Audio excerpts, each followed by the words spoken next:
हाँ जी, नमस्ते। कैसे हो आप? खुश होंगे और स्वस्थ होंगे।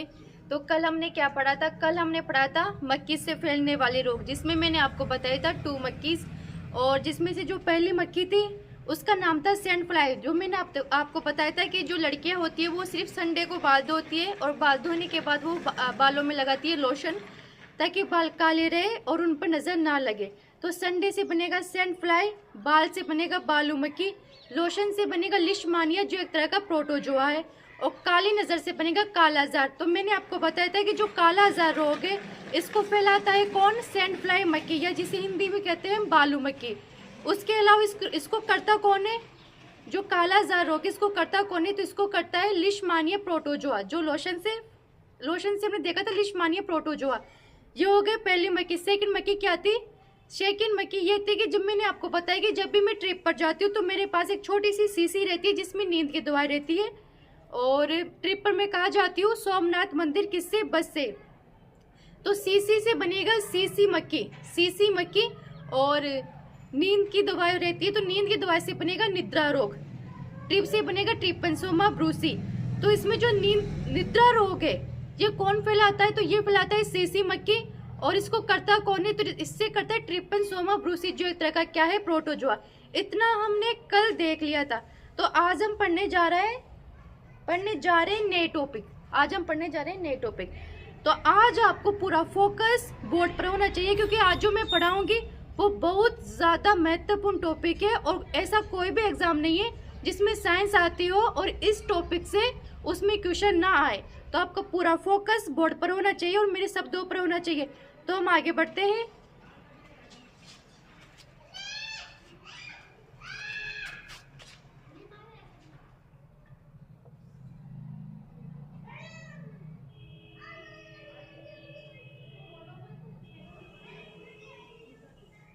तो आज हम क्या पढ़ने जा रहे हैं?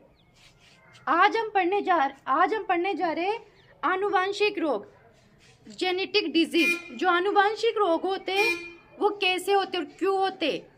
तो आज हम पढ़ने जा रहे हैं आनुवांशिक रोग। तो आपको पूरा फोकस बोर्ड पर होना चाहिए।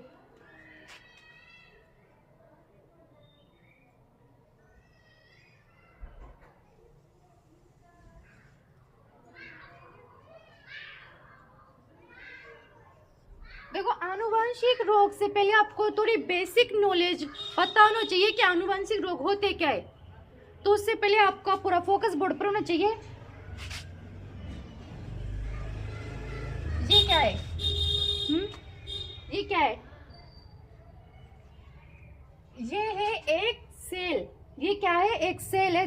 जब मैं आपको अंतःस्रावी तंत्र पढ़ाऊंगी, एंडोक्राइन सिस्टम पढ़ाऊंगी, जो आगे बायोलॉजी में आएगा एक टॉपिक, तब मैं आपको बताऊंगी कि जो सेल होती है उसमें 3 चीज होना अति आवश्यक है। कौन कौन सी?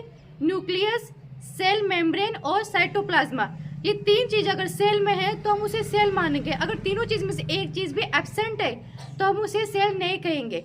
लेकिन कुछ अपवाद ऐसे होते हैं जिसमें केंद्रक नहीं होता। जैसे आरबीसी जो सेल होती है उनमें केंद्रक नहीं पाया जाता। कुछ अपवाद है, नहीं तो 99 में ये तीनों चीज होना अति आवश्यक है। तो आपको पूरा फोकस बोर्ड पर होना चाहिए। क्या है? ये है सेल। और इस सेल के अंदर क्या है? इस सेल के अंदर क्या है? ये है केंद्रक। क्या है ये? केंद्रक। हर सेल के अंदर क्या मिलेगा? केंद्रक। और क्या मिलेगा? कोशिका झिल्ली और साइटोप्लाज्मा। ये तीनों चीज हमेशा हर सेल में मिलेगी। तो ये क्या है? ये है केंद्रक।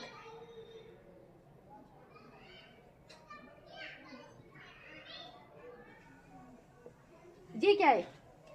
आपने देखा होगा कभी? ये क्या है? ये तो ये है सेल। सेल के अंदर है केंद्रक। और ये जो केंद्रक में आप देख रहे हो ऐसी संरचना, ये जो आप देख रहे हो, तो इसको हम कहते हैं क्रोमोसोम। इसको हम क्या कहते हैं? क्रोमोसोम। गुणसूत्र। आप लोगों ने नाम सुना होगा गुणसूत्र का। तो ये वे गुणसूत्र है और ये हमेशा जोड़े में होते हैं। ये हमेशा सिंगल नहीं होते, ये हमेशा जोड़े में होते हैं। जैसे कि ये हमेशा 1 2 3 ऐसे नहीं होंगे, ये हमेशा जोड़े में होंगे, ऐसे होंगे ये हमेशा। तो इस बात का आपको विशेष ध्यान रखना है कि जो क्रोमोसोम होते हैं ये हमेशा जोड़े में होते हैं, ये सिंगल नहीं होते।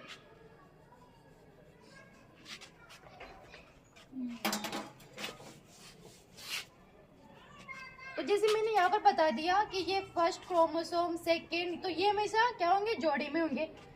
तो आपने देखा होगा, आपको इतना पता होगा कि जो मानव में क्रोमोसोम होती है उनकी संख्या कितनी होती है, कितनी होती है मानव में क्रोमोसोम की संख्या। तो मानव में क्रोमोसोम की संख्या होती है 46। कितनी होती है? 46। मानव में क्रोमोसोम की संख्या कितनी होती है? 46। 46 क्रोमोसोम होते हैं, चाहे वो लड़का हो चाहे लड़की हो, मानव में। और 46 में जो क्रोमोसोम होते हैं वो हमेशा जोड़े में होते हैं। अगर 46 का हम जोड़ा करें हाफ तो कितना होगा? 23। 23 पेड़,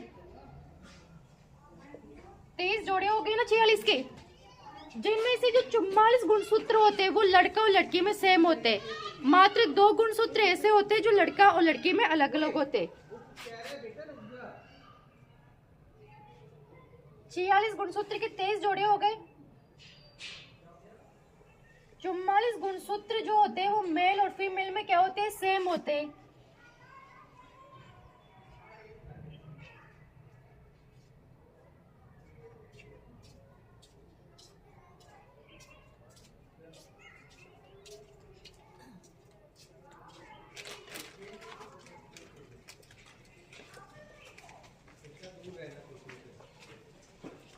मैंने क्या बताया कि मानव में 46 क्रोमोसोम पाए जाते हैं, जिसमें से जो 44 क्रोमोसोम होते हैं वो मेल और फीमेल में सेम होते हैं।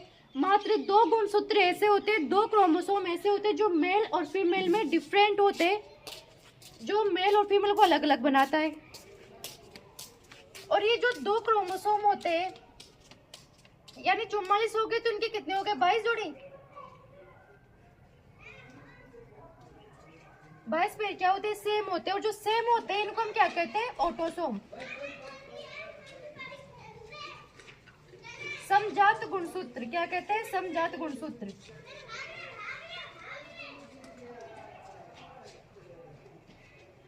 जो ये 44 गुणसूत्र होते हैं उनको हम क्या कहते हैं? ऑटोसोम कहते हैं, समजात गुणसूत्र कहते हैं।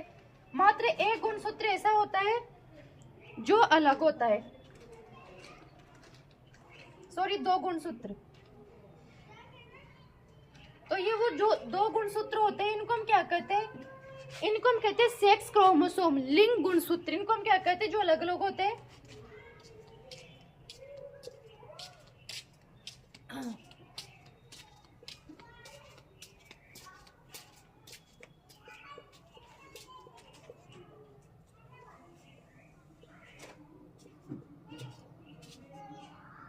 और ये कौन कौन से होते हैं?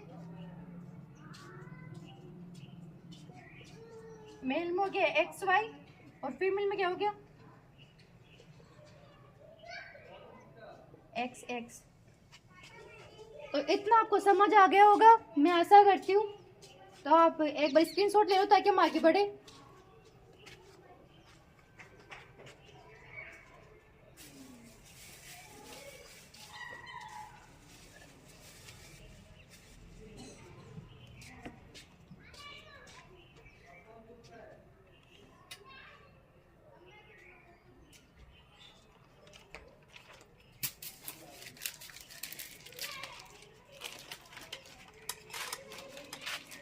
तो अब हम आगे बढ़ते हैं।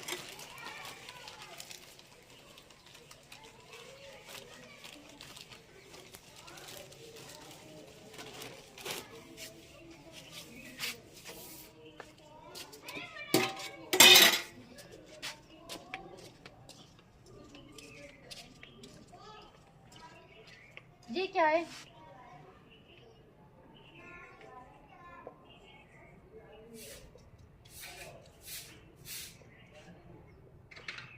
ये क्या है? ये क्या है? ये है क्रोमोसोम, जिसको हम डीएनए भी कहते हैं। डीएनए और क्रोमोसोम क्या होते हैं? क्रोमोसोम का एक भाग डीएनए होता है, यानी क्रोमोसोम या डीएनए हम एक कह सकते हैं।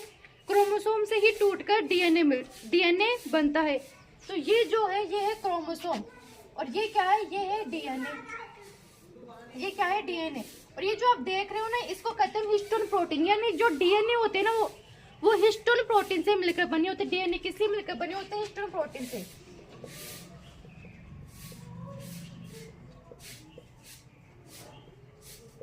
डीएनए और क्रोमोसोम में आपको कंफ्यूज नहीं होना है। गुणसूत्र से ही डीएनए बनते हैं और जो डीएनए होते हैं वो किससे मिलकर बने होते हैं? हिस्टोन प्रोटीन से। ओके, इतना आपको समझ आ गया होगा। मैंने अभी आपको बताया था कि जो क्रोमोसोम होते हैं वो हमेशा जोड़े में होते हैं, वो सिंगल नहीं होते। जैसे कि उदाहरण से मैं आपको समझाती हूँ।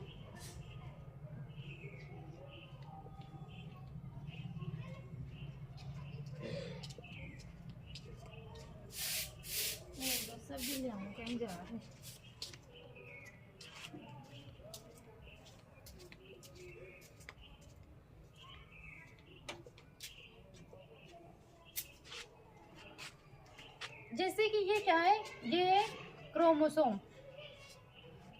हमारे शरीर में 22 क्रोमोसोम, मतलब सॉरी 22 जोड़े सेम होते हैं, 1 से लेकर 22 तक सेम होते हैं हमारे। जो 23वां क्रोमोसोम होता है वही अलग होता है। 44 तो सेम होते हैं ना, और जो 45 और 46 जो 2 गुणसूत्र होते हैं वो अलग अलग होते हैं। तो 22 तो सेम होते हैं, तो इनको हम क्या बोलते हैं? इनको हम बोलते हैं ऑटोसोम। क्या बोलते हैं? ऑटोसोम, समजात गुणसूत्र।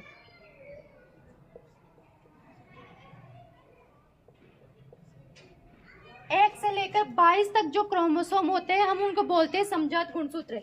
और ये जो 23वां क्रोमोसोम होता है, ये जो 23वां क्रोमोसोम होता है ये अलग होता है, इसको हम कहते हैं सेक्स क्रोमोसोम। और ये हमेशा जोड़े में होते हैं। आपने देखा होगा कि मैंने एक 2 बार लिखा है, ना कि एक बार। तो ये हमेशा जोड़े में होते हैं, इसका आपको विशेष ध्यान रखना है।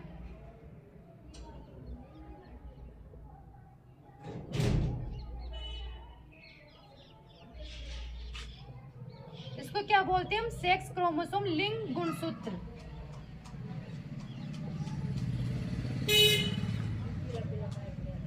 ये जो है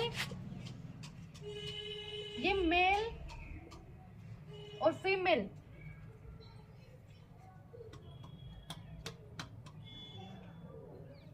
ये मेल और फीमेल में समान होते हैं। और ये जो होता है ये वाला, ये मेल और फीमेल में अलग अलग होते हैं। तो इतना आपको समझ आ गया होगा। अब आप स्क्रीनशॉट ले लो ताकि हम आगे बढ़ सकें।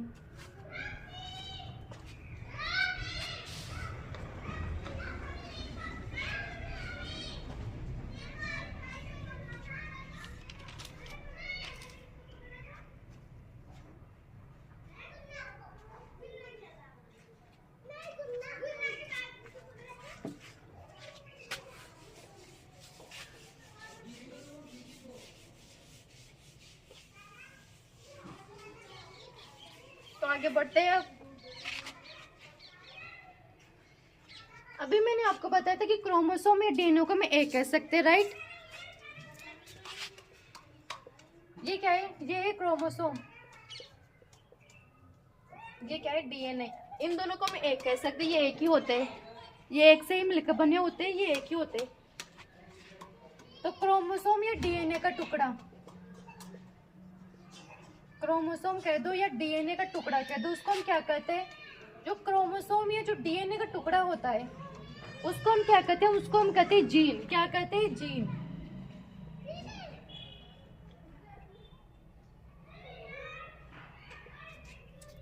उसको हम क्या कहते हैं? क्रोमोसोम या डीएनए के टुकड़े को हम क्या कहते हैं? जीन कहते हैं। और ये वो जीन है जो एक पीढ़ी से दूसरी पीढ़ी में स्थानांतरित होता है। ये वो जीन है जो एक पीढ़ी से दूसरी पीढ़ी में क्या होता है? स्थानांतरित होता है, लक्षणों को लेके जाता है, माता पिता से बच्चों में लक्षण को लेके जाता है। तो अभी मैंने आपको बताया था कि जैसे कि अभी मैं आपको एक क्वेश्चन पूछती हूँ कि पेपर में ऐसा आ जाए कि एक जीन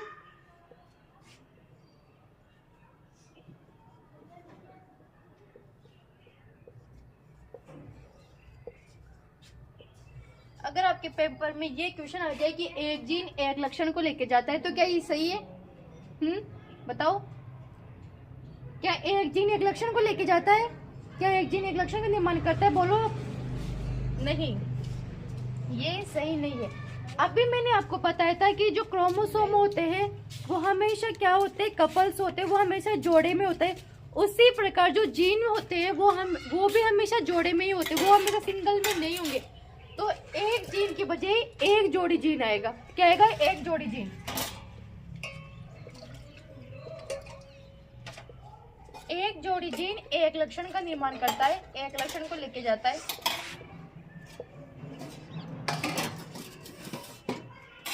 एक जोड़ी जीन एक लक्षण का निर्माण करता है, तो सही आंसर होगा ये।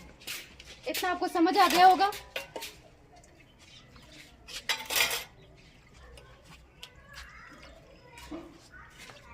और थोड़ा बहुत और समझा देती हूँ, अगर आपको कोई डाउट है तो। देखो जैसे ये है,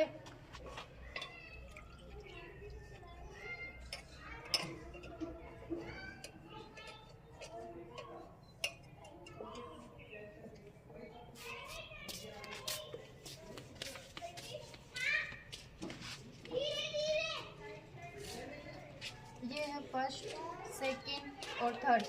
ये जैसे क्रोमोसोम में फर्स्ट क्रोमोसोम, सेकंड, जैसे हमारे बॉडी में 46 गुणसूत्र होते हैं, तो ये फर्स्ट सेकंड थर्ड क्रोमोसोम है। क्या है? क्रोमोसोम।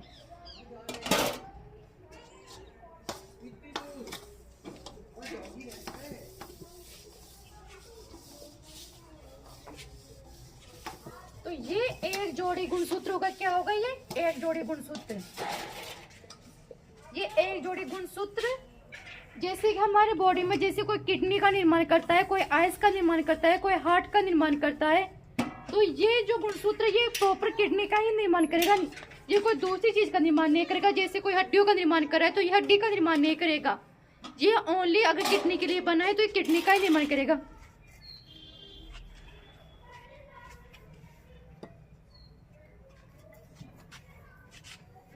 जैसे ये गुणसूत्र है, ये हमारे आइस के लिए बना है। ये गुणसूत्र जो है ये हमारे आइस के लिए बना है, तो ये आइस का यानी आंखों का ही निर्माण करेगा। ये गालों का निर्माण नहीं करेगा, ये सिर का निर्माण नहीं करेगा, बालों का निर्माण नहीं करेगा। ये आंखों के लिए बना है तो ये आंखों का ही निर्माण करेगा। तो आपको समझ आ गया होगा कि जो एक जोड़ी गुणसूत्र होता है, जो एक जोड़ी गुणसूत्र होता है वो एक ही चीज का निर्माण करता है। जैसे ये हड्डियों का निर्माण करेगा, बोन का निर्माण करेगा, ये बोन का निर्माण करेगा, तो ये ओनली बोन का ही निर्माण करेगा। कौन? गुणसूत्र। कौन से गुणसूत्र? जोड़ी वाली, जो कपल्स होते हैं ना वो। अगर जैसे ये वाला है तो इधर मैंने लिख दिया क्रोमोसोम, जैसे थर्ड क्रोमोसोम है ना, इधर कुछ भी नहीं है, तो ये किसी चीज का निर्माण नहीं करेंगे, ये डिजीज करेंगे, जो मैं अभी आपको आगे जाके बताऊंगी। तो इतना आपको समझ आ गया होगा कि कोई भी जो लक्षण लेके जाते हैं, जो जेनेटिक गुणसूत्र होते हैं, जो जीन होते हैं, जो एक पीढ़ी से दूसरी पीढ़ी में स्थानांतरित होते हैं, तो वो हमेशा जोड़े में जाते हैं और जोड़े में ही हमारे बॉडी में आंखों का, दिल का, इन सब का निर्माण करते हैं। तो इतना आपको समझ आ गया होगा। आगे बढ़ते हैं।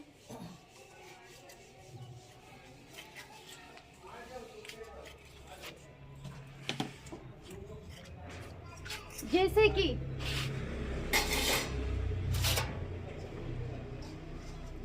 ये कौन है? ये है माता। ये कौन है? पिता। इनके पास कितने क्रोमोसोम है? 46। मैंने अभी बताया, चाहे वो मानव में चाहे फीमेल हो चाहे मेल हो, सबके पास समान गुणसूत्र होते हैं। कितने? 46 गुणसूत्र। तो इनके पास भी 46 गुणसूत्र हो गया। अब इन दोनों की जो संतान होगी उनमें से 23 तो गुणसूत्र इनमें से आएंगे और 23 गुणसूत्र इसमें से आएंगे, तो कितने हो गए फिर? 46 गुणसूत्र। इनका जो बच्चा होगा उनमें 23 तो माता से आएंगे और 23 पिता से आएंगे, तो 46 गुणसूत्र हो जाएंगे। इतना आपको समझ आ गया होगा। और ये जो माता पिता से गुणसूत्र जाते हैं, ये जो जाते हैं गुणसूत्र, ये जो जाते हैं लक्षण, यानी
संतान उत्पन्न करते समय जो माता पिता से जो गुण जाते हैं, जो लक्षण जाते हैं, जो जीन जाते हैं, उनको हम क्या कहते हैं? उनको हम कहते हैं जीन ट्रांसपोर्ट। जीन का ट्रांसपोर्ट यानी जीन एक पीढ़ी से दूसरी पीढ़ी में जा रहे, माता पिता से बच्चों में जा रहे। संतान उत्पन्न करते समय जो बच्चों में जो लक्षण आते हैं वो माता पिता से आते हैं, और इस चीज को हम क्या कहते हैं? इसको हम कहते हैं जीन ट्रांसपोर्ट, जीन का स्थानांतरण होना, एक पीढ़ी से दूसरी पीढ़ी में जाना। और इसको हम कहते हैं क्या जाते हैं? गुण, प्रॉपर्टीज। क्या जाते हैं? प्रॉपर्टीज, गुण कहते हैं इसको। जो लक्षण आते हैं ना बच्चों में माता पिता से, जो लक्षण माता पिता बच्चों में आते हैं उसको हम कहते हैं गुण, प्रॉपर्टीज कहते हैं। और कभी कभी ऐसा हो जाता है कि 46 क्रोमोसोम होते हैं, तो 46 में कभी 47 गुणसूत्र हो जाते हैं, कभी 45 गुणसूत्र हो जाते हैं, उसको ही हम डिजीज कहते हैं, उसको ही हम रोग कहते हैं। तो अब हम आगे पढ़ेंगे कि डिजीज कैसे होते हैं। इतना आप उतार लो एक बारी।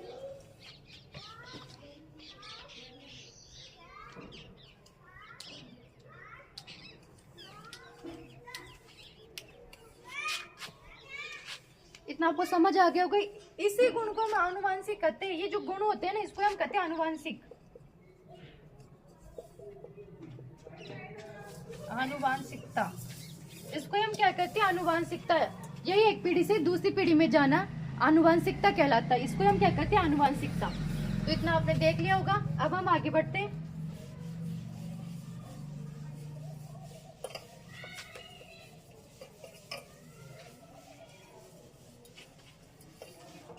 तो आपका पूरा फोकस बोर्ड पर होना चाहिए। देखिए,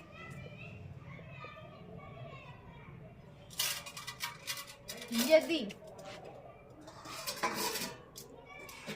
क्रोमोसोम में परिवर्तन और जीन में परिवर्तन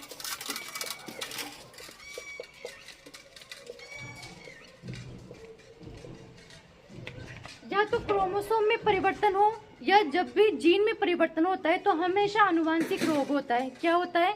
हमेशा आनुवांशिक रोग होता है, जेनेटिक डिजीज होती है। क्यों होता है? जब भी क्रोमोसोम में परिवर्तन होगा या जीन में परिवर्तन होगा तब हमेशा आनुवांशिक रोग होंगे, हमेशा जेनेटिक डिजीज होगी।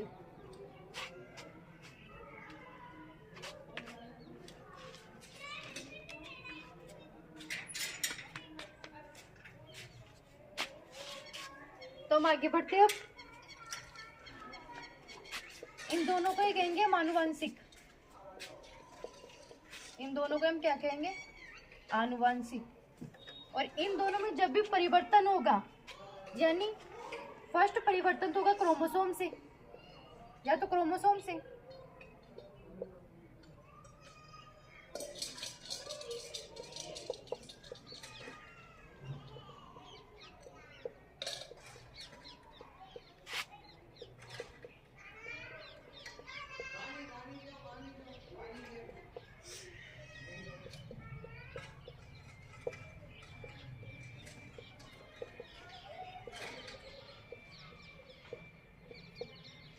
या तो क्रोमोसोम में परिवर्तन होने के कारण होने वाले आनुवांशिक रोग, या तो क्रोमोसोम से परिवर्तन की वजह से होंगे आनुवांशिक रोग, या जीन में परिवर्तन की वजह से होंगे आनुवांशिक रोग।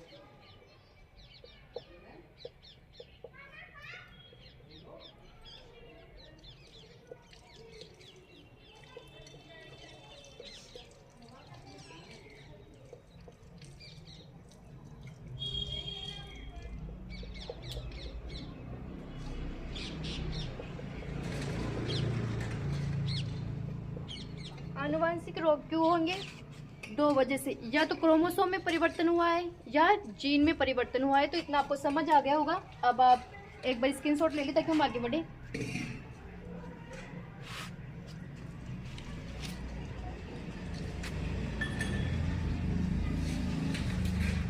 तो हम अब आगे बढ़ते हैं। तो अब आपको समझ आ गया होगा कि हम दो पढ़ेंगे। क्या? आनुवांशिक रोग। तो फर्स्ट क्या था? अभी जो मैंने बताया था आपको, फर्स्ट क्या था? क्रोमोसोम में परिवर्तन होने के कारण होने वाले आनुवांशिक रोग।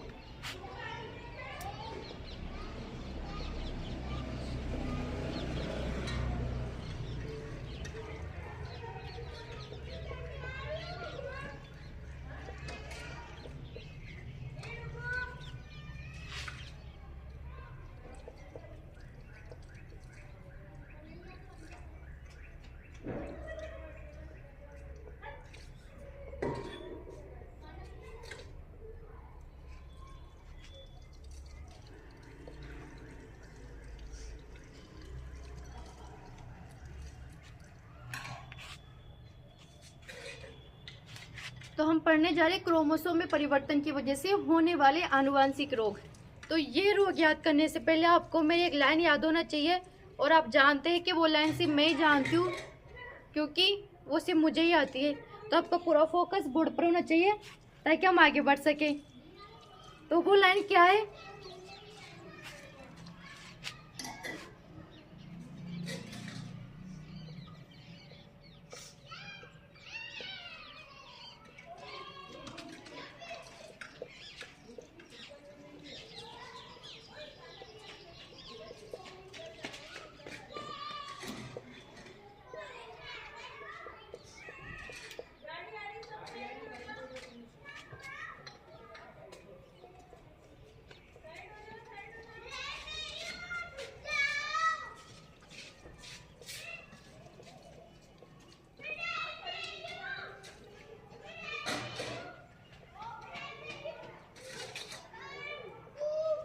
वो लाइन क्या है आपने देख ली होगी कि नर क्लाइंट्स को पटाने में कमजोर होते हैं, चाहे एड कितना ही सुंदर हो।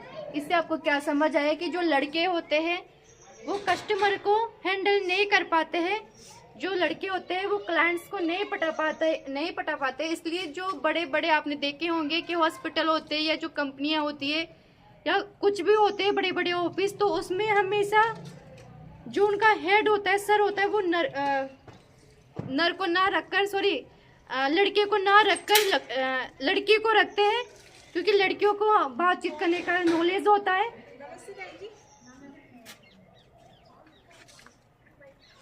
तो ये लाइन आपको याद है तो आप आनुवांशिक रोग यानी क्रोमोसोम में परिवर्तन की वजह से होने वाले आनुवांशिक रोग को आप बहुत अच्छे से याद कर सकते हैं।